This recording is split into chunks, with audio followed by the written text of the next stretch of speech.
So, namaste all, good morning, and it's a privilege to be representing CITER, the Center for Yoga Therapy Education and Research of Sri Balaji Vidyapeeth here. And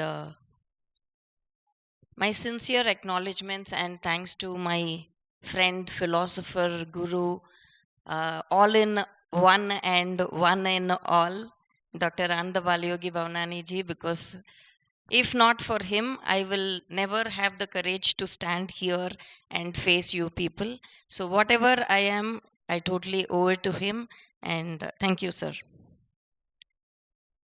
So, let's start with something optimistic. So, what is health? You all know it is a dynamic state of complete physical, mental, spiritual, and social well being, and not just freedom from the diseases. So, how do we achieve that state of health? We have this choice of yoga marga, which is, of course, not too easy. It is a very, very tough job to follow and to sustain in that, but it leads you into the state of sukha, a pleasant state.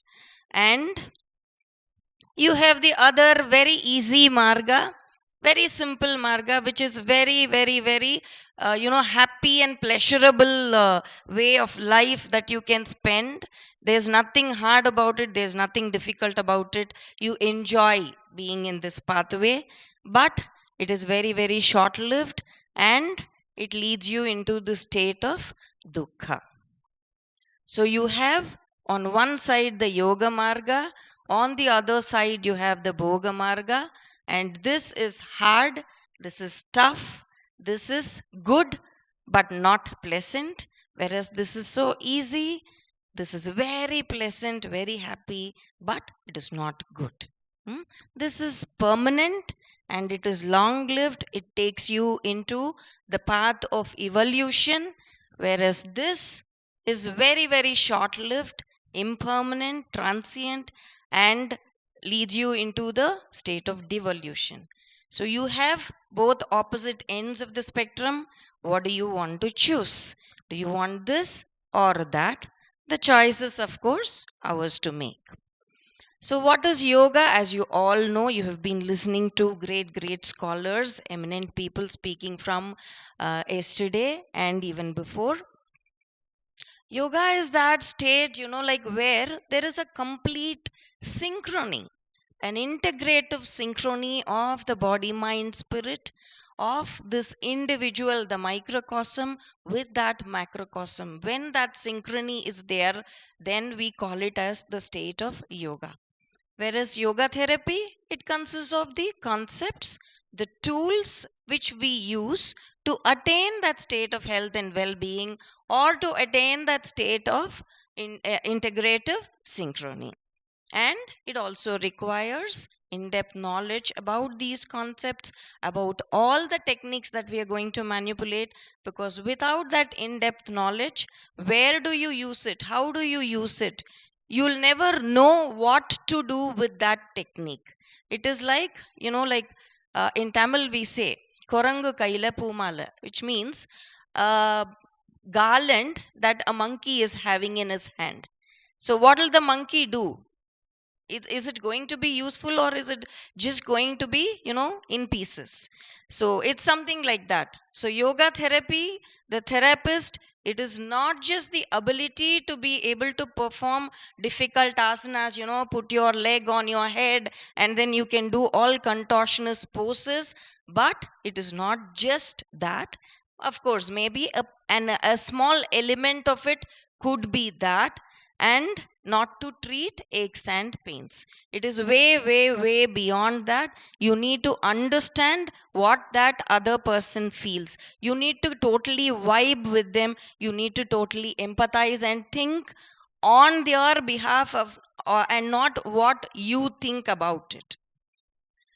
So it is more than just mere asana practice. It is not just the ability to be able to touch the toes, but it is all about what you learn on the way down and when you are there touching your feet and on the way back. Is there a change that is happening? Can you address something within you? Is that happening? Otherwise, it's just a simple skeletal practice. Yoga and yoga therapy, what is the difference? See, this is my right hand. Sorry. This is my right hand, and you have this whole of me. So if you ask who is Meena, will you say Meena is represented by this right hand or Meena is this whole? So that's the same difference between yoga and yoga therapy. It is one aspect or one part of what the holistic picture is all about. And yoga therapy is the process of empowering the individual to be able to attain that state of health and well-being. Of course, using the concepts, the teachings, the tools of yoga. So to go on into that state, to empower the others, we have this concept of this word coined by Antonovsky, this term called salutogenesis. Salutogenesis is a medical focus. It is kind of a relationship between stress, health, and well-being. Quite a contradictory relationship, right? But it is, the connectivity, the interconnection between these three that decides on the person. So in salutogenesis, the whole focus is on the factors that promote health and well-being in the individual. So what is it that you are thinking about? What is it that you are promoting? And in pathogenesis, it is the complete opposite. Where is the focus? It is on the pathogens, what causes the disease. So as we say, yatha mana tatha prana. So where is your focus? Where are you putting your energy? That is where, are you working towards the state of health and well-being, or are you working towards what causes the disease? So that determines the whole spectrum. So health as as being defined is a complete dynamic movement. It is like a continuum from the state of ill health into the state of, complete health and well-being, or the state of disease to the state of ease. So where do we stand in this spectrum? Are we somewhere in the middle, or are we moving towards this side or that side? Decides on your mental capacity, where the lifestyle that we choose. And salutogenesis helps us to move towards the health, and pathogenesis helps us to move towards the other end of the spectrum. And to support this, Antonovsky again gave us this beautiful concept of the sense of coherence, which is actually the heart of what salutogenesis is all about. And the sense of coherence is actually, this terminology has been coined from the big question that Antonovsky had. Given a situation, a challenge, how is it that a person, the individual, responds or reacts to it? The same situation is given, but does everybody react or respond the same way? It is how you accept the challenges, how quickly you can, get back to your state of normalcy after addressing the challenge, and how resilient you are. So all these components are brought into the sense of coherence, which has three different components to it. One is, are you able to understand what is happening in your life? Are you able to manage? Are you able to address the challenges, address the problems? And does your world, does your life have a meaning in it? Is there a purpose into what you are? And what is it that you define yourself as. If you're able to address and find meaning in all these three components, you can say that we are in that state of health and well-being. And this sense of coherence has strong positive correlations to perceived health, the perception. We'll talk more about all this. Perceived health, mental health, and quality of life in the individual.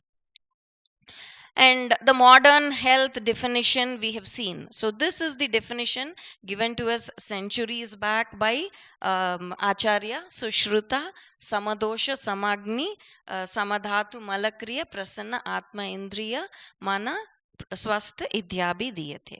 So, does he just talk about the doshas, the gunas, and the the agni or the metabolism, the process of all that?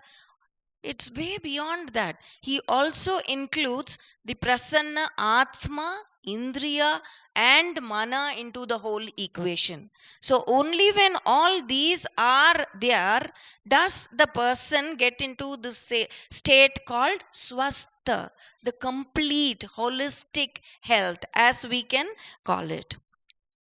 And again, thanks to Maharishi Patanjali, he's gifted us what?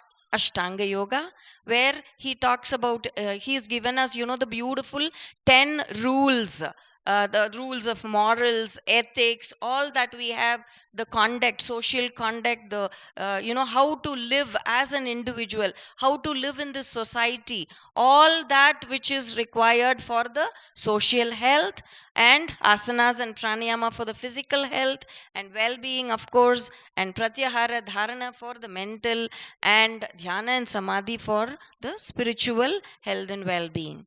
So it is like the physical influencing the mental, the social, the spiritual, and all of them working all together, all at one time. So these are not 4 or 5 different compartments. It is all influencing and interacting with each other at all times. It is a dynamic continuum. It is not that you've attained that and then you can just let go of it. No, you have to keep striving for that. And this keeps on. And any problem, any little problem at one factor is going to obviously affect all the others, and the whole equation is going to get tilted. So, for this state of integration, what all do we have to think upon? Of course, we give importance to the dietary component, the environment around us, and the holistic lifestyle and body work through the asanas, kriyas, mudras, bandhas, all those techniques that we do, and breath work through the pranayama, and more than all this, above all this, cultivation of healthy thought patterns. So we can understand this if we understand the multi-dimensional perspective of what a human being is all about. As you all know, Panchakoshas, human being exists in 5 different levels of existence: the Annamaya, the anatomical, the existence, and Pranamaya, the physiological, Manomaya, the mind, the thoughts, generation of thoughts. You can think about everything, the Chitta and the Manas, and the Buddhi and Ahamkara, the discriminatory factor, helping you to understand, execute your thoughts, and decide what is right, what is wrong, and your Anandamaya Kosha, that is keeping all of them bound together, intact. So this is the modern perspective of what a human body is all about: cells, tissues, and organs and organ systems. And have you known that each cell, each individual cell, an individual, a human being has trillions of cells in the body, and each individual cell has a panchakosha of its own. See, the structural existence of the cell, that is the Annamaya Kosha, the structure. And the function, all the individual functions of the cell, you can put it as the Pranamaya, the energy. And each individual cell has an inbuilt memory. The memory, cellular memory. Say, for example, a liver cell. It has its own pattern of working. It is not going to get mixed up and work as a kidney cell. No. A liver cell works as a liver cell, and it has a set pattern of working. And what is the Vijnanamaya Kosha doing here? It gives you the feedback mechanism. Do you have to produce more? Do you have to produce less? Or is your working enough? So it is kind of the feedback mechanism that you keep getting. And of course, the intercellular connectivity through which you can connect the whole body, the system by system, organ by organ, and the whole individual is connected. So to this individual cell, you are the universe. Can you just think of that? To that individual cell, you are the universe because it is within you. Like how we say we are the individual and our universe is somewhere. It's so expanded. So, like Sir beautifully said, Andam and Pindam, it is all one and the same. What is in the cell is this whole universe for the cell, and what is in you is in that universe also. You just need to give it a thought. And man, human being always has this tendency to look outside. To look outside of him, to look around and decide or think what is happening around. It is just the way he thinks. Is it the actuality? We never know.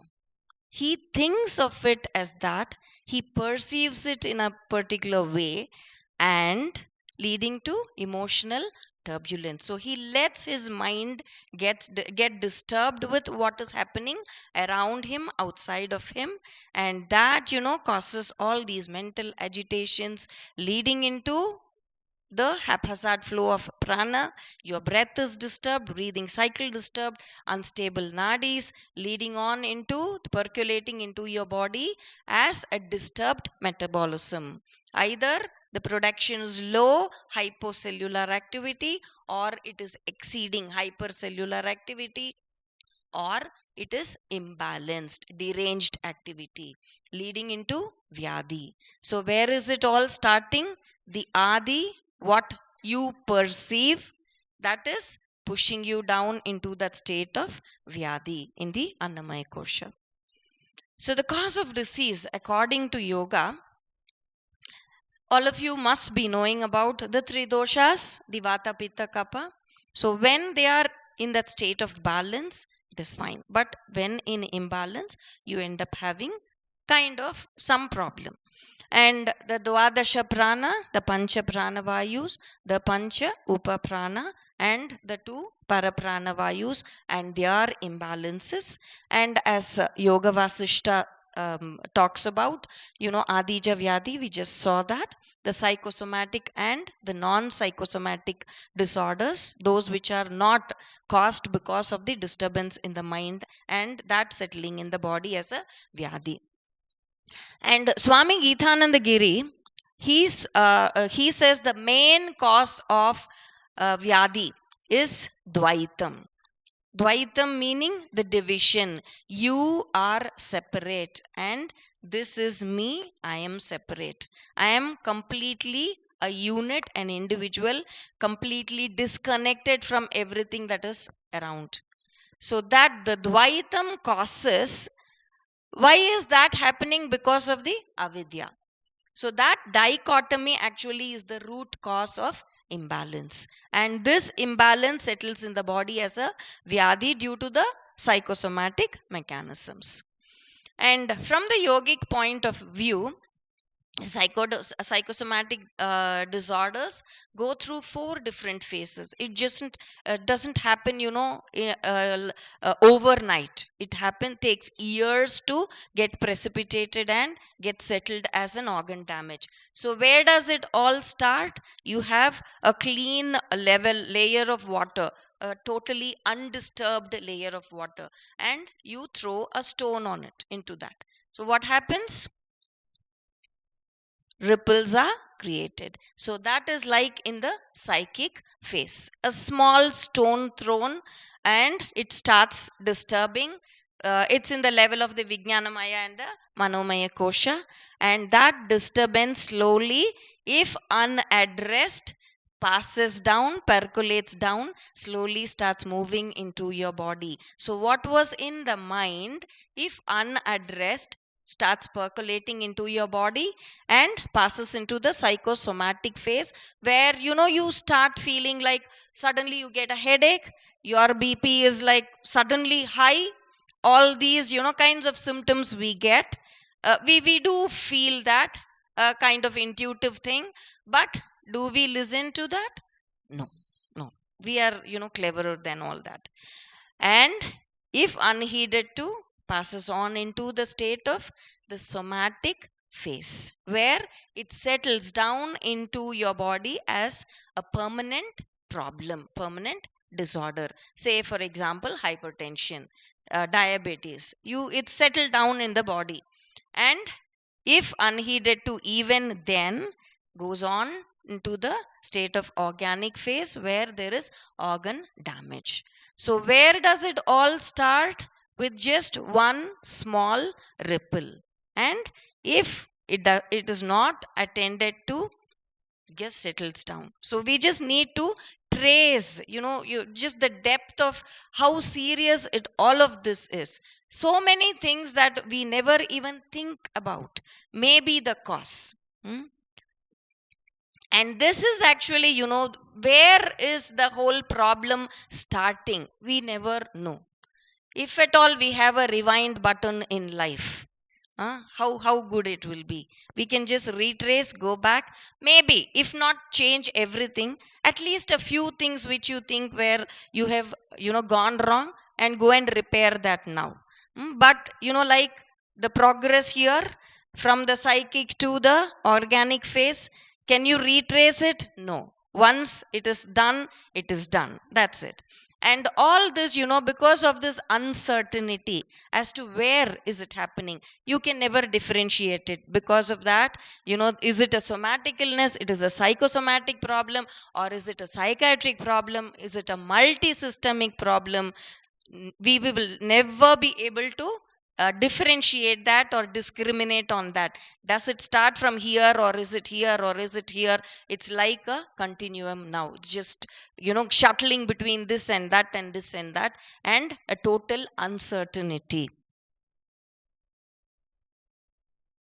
And, like this, the stressor, the way you perceive, causing a havoc on into your nervous system, your endocrine, your immune system, total disturbance and total distraction. So if we have a knowledge of all this, the basis, like with the medical diagnosis, if we have a knowledge of the Pancha Pranavayu, like what is it responsible for? The Pranavayu responsible for the respiration, Udana for the communication, the expression, the Samanavayu for digestion, the metabolic activities. So if we are able to understand the basic problem, we'll be able to address and treat the person completely. And the lifestyle, which is very, very important as given in yoga, achar, vichar, ahar, vihar and vyavahar, the right way, the activity, the proper food and the proper recreational activity, and the way you interact and relate to others. So yoga therapy without yoga will no longer be yoga therapy. It is just a simple, immediate, skeletal practice. And chikitsa, that is based on yoga chikitsa, the yoga therapy is based on salutogenesis, whereas yogopathy is based on pathogenesis, where you are treating only the symptoms and not addressing the root cause of the problem. So be it all these, Bhoga Marga to Yoga Marga, Shreya Marga, and reaching the Sukham, state of Sukham, reaching the state of salutogenesis, ease, wellness, whatever it is, the only pathway that we can take is yoga. So to conclude, I would just love to say that the ultimate goal and aim of any system of practice is to, give them or generate that state of health and well-being. The modern science looks at it for outside, and what we in yoga do is we try to go within and address within. So this two pronged approach, outside and inside, this is what is going to give us the whole answer. Like how the story says, the musk deer keeps searching for its fragrance throughout its life outside. Similarly, man, we also look for motivation, inspiration, happiness, anything and everything we search outside. But if only we can just silently close our eyes, look within, go within, feel within, all these you'll find within. Doesn't matter the resources, how much ever you have, if you do not know how to use it, it is a total waste. So may we all be blessed in this journey of yoga. Hari Om Tat Sat. And Swamiji has said, health and happiness are our birthright. So you have to claim that. So thank you so much.